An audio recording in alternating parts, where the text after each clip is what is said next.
Hello everyone, welcome back to Get Set Classes. In this video, we are going to discuss another important topic.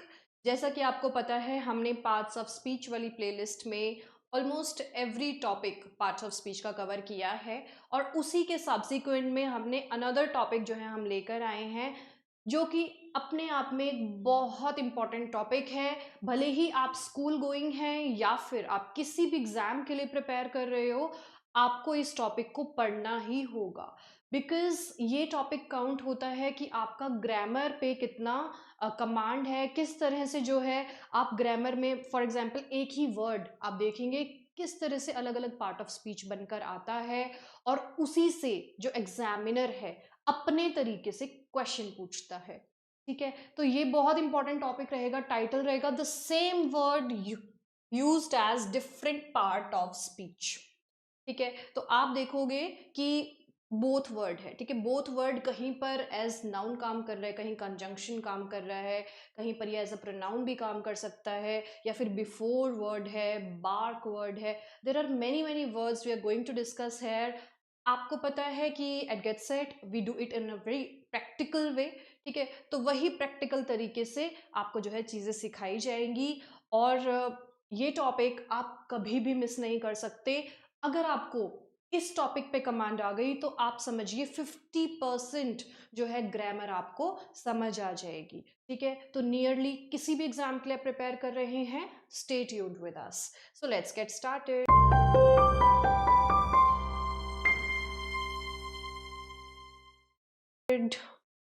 Now yes, so in English language what we have, जैसा कि मैंने आपको बताया कि जो words होते हैं ना उनका जो क्लासिफिकेशन है कि कोई वर्ड किस कैटेगरी में फॉल कर रहा है, ये कभी फिक्स नहीं होता है। ठीक है, क्योंकि जो वर्ड्स होते हैं वो डिस्गाइज होते रहते हैं, बहरूपिया की तरह काम करते हैं और आप देखोगे कि वो अलग पार्ट ऑफ स्पीच बन के आ जाते हैं। एग्जामिनर क्वेश्चन कैसे करता है कि एक लाइन देगा, उसमें एक पर्टिकुलर वर्ड को हाईलाइट करेगा और क्वेश्चन होगा identify the following word, like in which part of speech does it fall. ठीक है, या फिर in which part of speech does the following word falls. इस तरह से जो है क्वेश्चन आएगा। तो आप देखिए कि एक ही वर्ड जो है अलग अलग पार्ट ऑफ स्पीच कैसे बनता है। फॉर एग्जाम्पल कभी वो नाउन की तरह फंक्शन करेगा, कभी एज अ वर्ब, कभी एज एन एडजेक्टिव, कभी as an adverb, conjunction, preposition, अलग अलग फंक्शंस कर सकता है। यस, बहुत इंपॉर्टेंट वीडियो है, लेट्स सी। अब जैसे कि मिल्क वर्ड को यहाँ पे हम फोकस में लेंगे, सबसे पहले हम इसी पर फोकस करेंगे कि कैसे एक मिल्क वर्ड जो है वो एज अ नाउन भी या एज अ वर्ब भी काम कर सकता है। ठीक है, अगर मैं बोलूं मिल्क इज वाइट, ठीक है, बहुत सिंपल सा सेंटेंस है कि मिल्क इज वाइट। इसमें आप देखोगे जो मिल्क वर्ड है वो एज अ नाउन काम कर रहा है। ठीक है, it can be as you know कि नाउन का हमें पता होता है कि किस तरह से हम नाउन को जो है आइडेंटिफाई करते हैं और यहाँ पे भी आप देखोगे कि जो मिल्क है वो एक सब्जेक्ट बन गया है। ठीक है, नाउन जनरली सब्जेक्ट ऑब्जेक्ट की जगह पे मिलते हैं, हमें पता है।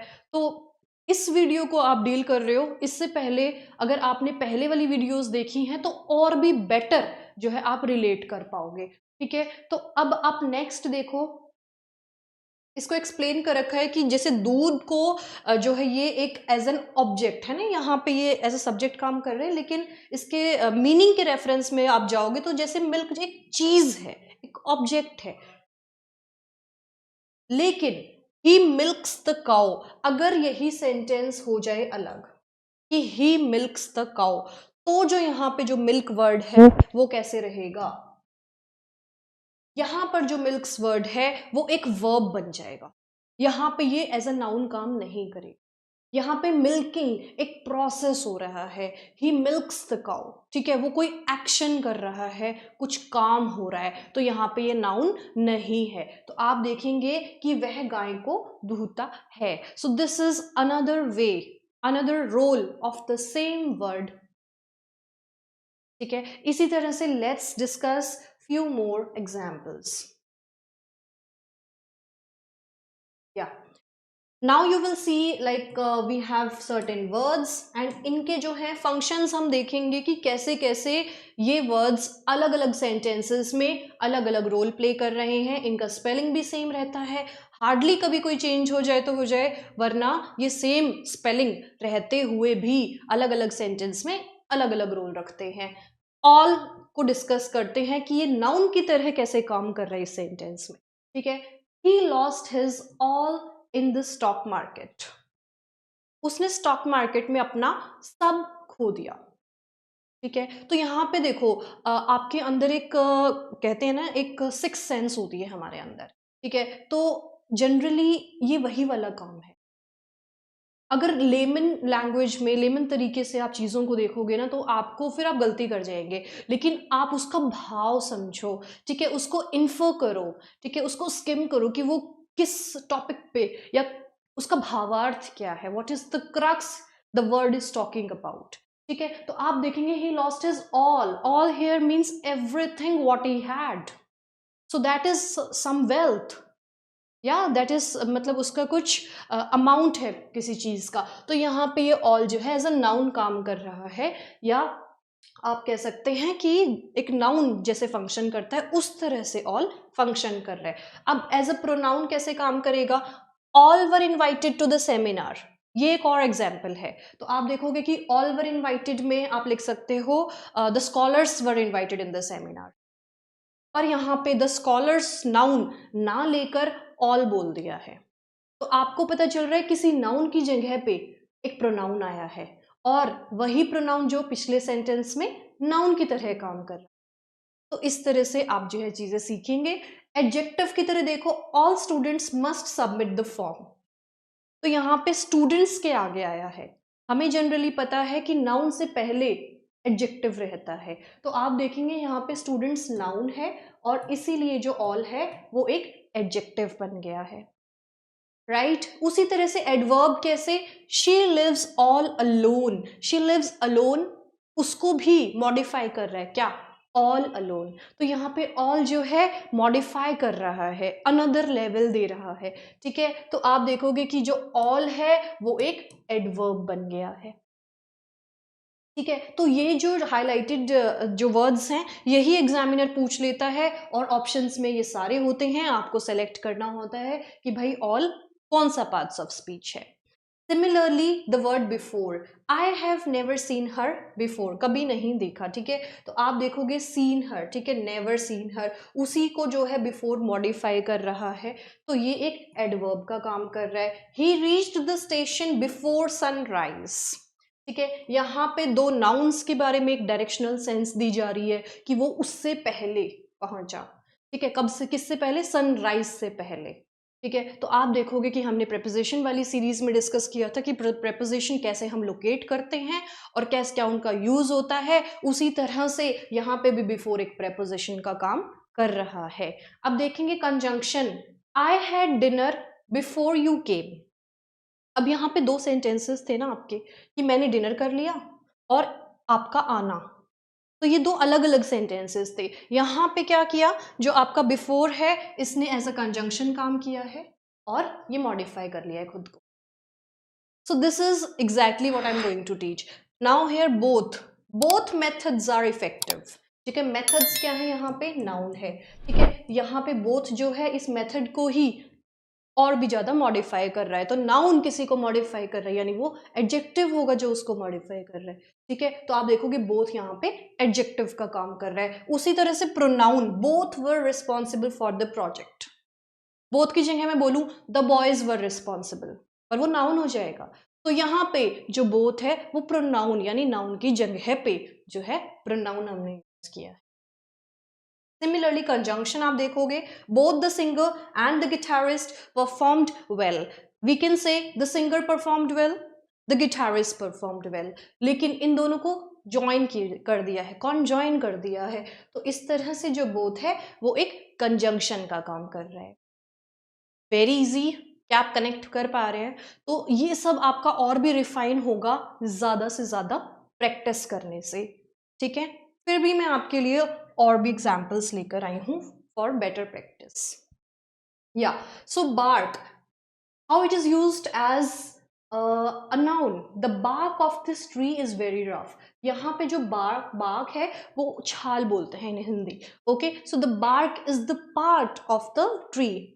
ठीक है, the outer layering we say, है ना, outer layering होती है. तो bark यहाँ पे एक noun है. वहीं जो bark word है, जब dog कोई एक्टिविटी कर रहा है, the way the dog speaks, the we say the dog is barking, तो उसी तरह से जो बार्क है आपका वो एज अ वर्ब काम करता है. Are you able to connect? Yes, super easy. तो डांस भी उसी तरह से, the children performed a graceful dance. ठीक है, कैसा डांस किया? ग्रेसफुल. ये तो एडजेक्टिव हो जाएगा, लेकिन डांस यहाँ पे क्या है? नाउन है. अगर मैं बोलूं द डांस्ड ब्यूटीफुली, तो उसी का पास्ट हो गया ना डांस का, द डांस्ड ब्यूटीफुली. ठीक है, तो आप देखोगे कि यहाँ पे ये जो है एज अ वर्ब काम कर रहा है. अगर डीप की बात करो, the lake is very deep. यहाँ पे लेक एक नाउन है और उसी को जो है, उसी की विशेषता जो है डीप वर्ड बता रहा है, जिस कारण से डीप वर्ड एडजेक्टिव की तरह काम कर रहा है. Next you see, he dived deep into the sea. अब यहाँ पे उसकी डाइविंग की बात हो रही है. डाइविंग क्या है? एक एक्शन हुआ है.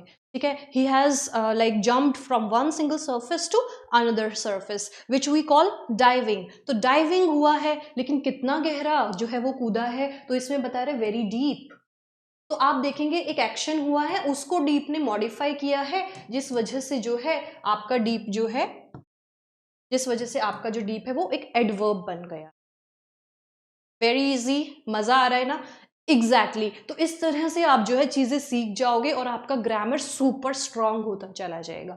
ठीक है, लाई की बात करो, noun, never tell a lie to your friends. यहाँ पे जो लाई वर्ड है वो एज अ नाउन काम कर रहा है, नेवर टेल अ लाई. ठीक है, एक होता है झूठ मत बोलो.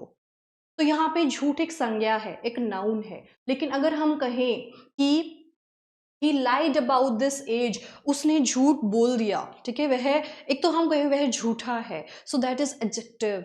झूठ मत बोलो, दैट्स अ नाउन. एंड इस तरह से अगर आप वर्ब की तरह यूज करोगे तो आप कहोगे he lied about his age. यहाँ पे झूठ बोलना एक क्रिया हो गई है.